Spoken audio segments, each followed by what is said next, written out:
All right, everybody. Hope you're having a good day. Got some exciting news. Well, for me, maybe not for you, but it's pretty incredible what happened here recently. Anyway, some of you might remember that I wanted a certain thing and didn't get it.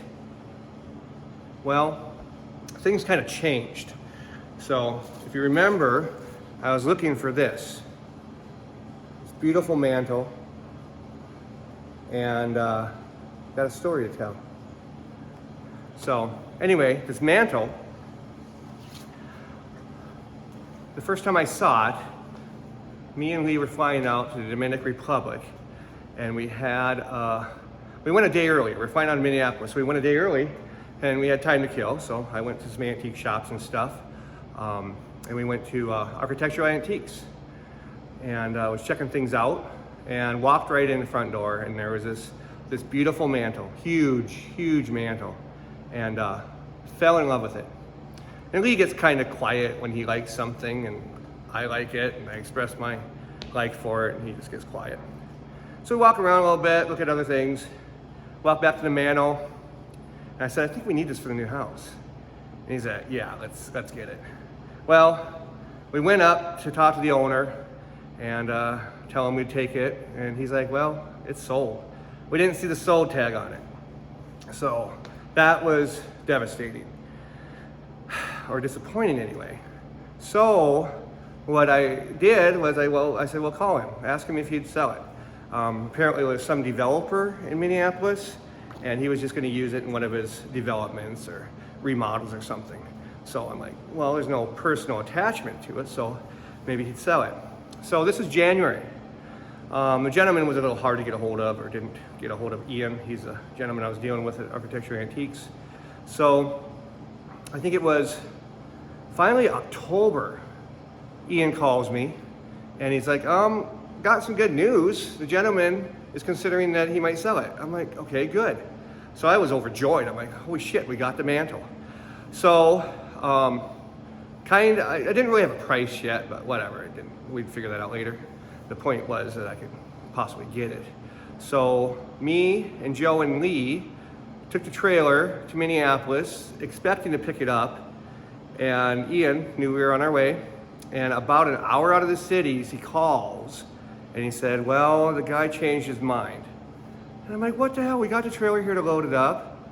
He's like, well, if you would have been here last week, and we were gonna go the week before, but that's when it was 40 below out, so we canceled the trip, postponed it until the following week. He said, if you were here last week, I probably would have sold it to you, just got it out of here because I'm tired of storing it. So that was a little sad too, that we almost had it. So I'm like, well, call him up, give me his number. Well, client confidential, or whatever the hell. Couldn't give me his number, and Ian emailed him and tried to reach out to him, and the guy never got back to him. So, I couldn't get this mantle out of my mind. I was driving my friends nuts because I couldn't give it up, and I told everybody, I can't give it up until I talk to the owner. Until I get a yes or a no from the owner, I can't give it up. So we were just in Florida last week, and I think it was Sunday night or Saturday, I think it was either or. I put it out in social media, looking for this mantle in Minneapolis, trying to find out who owns it and all that. And I got a response, and a gentleman gave me the information of a developer that had it. So I had a name, and that was a great start. So Monday morning, I called the firm, nobody answered, so I left a message. And shortly after, it was I don't know, maybe within an hour or so, I got a call back. Well, let's back up a minute, I'm getting a little ahead of myself. When I called and left the message, I baited him and said, I have information and photos of the mantle from, back in the day, which I kind of did. I did research on it. So I baited him, he called me back. I told him I had information and some other stuff on the mantle. So we started talking, getting a conversation, and I just said, would you consider selling it? He got quiet, and I said, I'm really interested. And he's like, I probably would.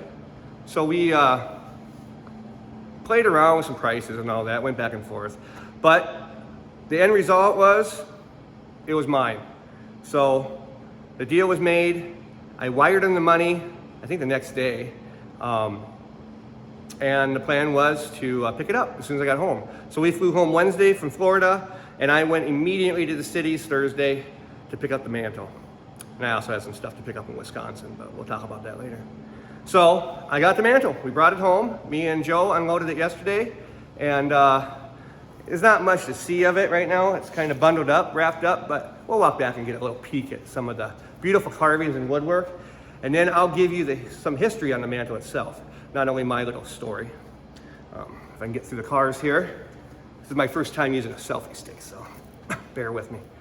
I bounce off some stuff here. Anyway, here's the Mantle pieces. It's all wrapped up. It's like a huge puzzle. I mean, there's 8 pieces or so. And those are the pillars that we went by. And this is the top and the middle portion here. And all those pieces.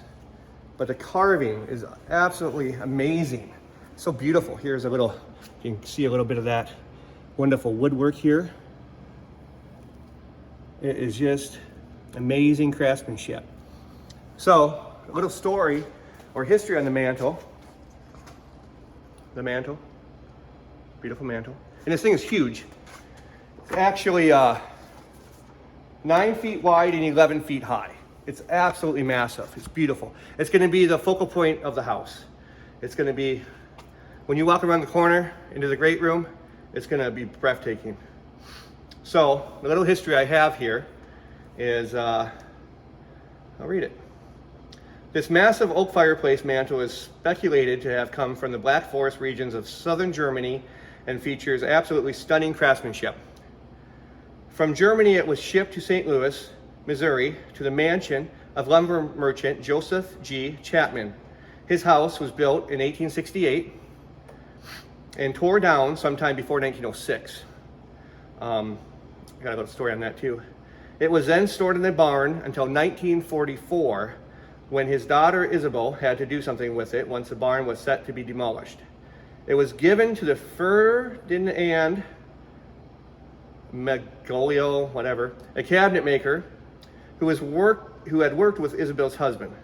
Because of the size of the Mantle, it was put into storage again until 1947, when Ferdinand died and his son George inherited it. George was the architect for several buildings at Nazareth College, which is where the Mantle has been for the last 72 years. So, made in Germany. We speculate 1850s, and we're not sure if it came out of a castle or something over there, or if it was made specifically for this lumber merchant. So that's a question. But anyway, it was sent to the United States, put in a mansion. The mansion was tore down in St. Louis. The whole neighborhood was tore down for development. So took it out, stored it, and there it's at. And then when the college was doing their thing, it got moved over there and it sat in the great room. And I actually have a postcard of the Mantle in the great room in the 60s. Gaudy ass furniture with this beautiful historical mantle. So that's a little history on the Mantle itself. And the gentleman's workers tore it all down, wrapped it all up. So it'll sit here, I don't know, probably a year and a half or whenever we're ready for it from the house. But that's my amazing story. I didn't give up. I couldn't give up until I heard from the owner's mouth, yes or no. And luckily for me, it was a yes. So I have this beautiful, breathtaking piece of history that's going to be the focal point of the house. And it's going to be amazing. So I can't wait to get it in, and I can't wait for all of you to see it. Y'all have a good day.